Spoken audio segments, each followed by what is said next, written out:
So Steve, one of the hot topics in the industry is the life cycle of kit.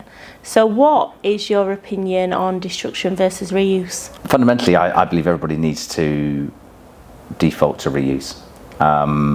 If you are destroying perfectly serviceable devices, it's generally because you either can't manage the risk within a known quantifiable risk appetite that you have, or that you're unable to even identify risk. I firmly believe that you can manage risk to an appropriate level from an asset management perspective, through to a physical security of that asset, and through to the data sanitisation of those assets. Now, it takes people to engage in the process. You know, you can't manage risk without understanding where that risk sits and who's managing it on your behalf. We hope that's where certification helps, because that's our role to play, which is helping assess the risk that pervades all of these processes to an acceptable level.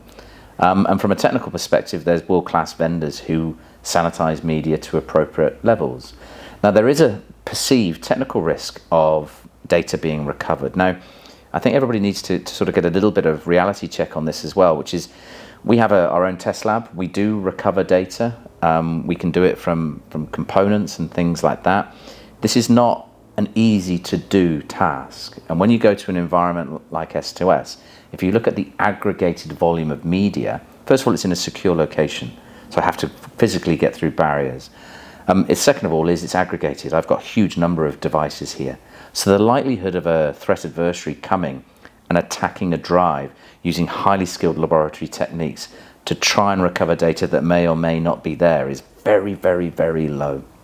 And so I think that if companies are destroying devices by default, they really need just to check themselves a little bit and look at the benefit of reuse and look at what the barriers they may see to stop them from accepting a degree of risk to get the benefit of reuse.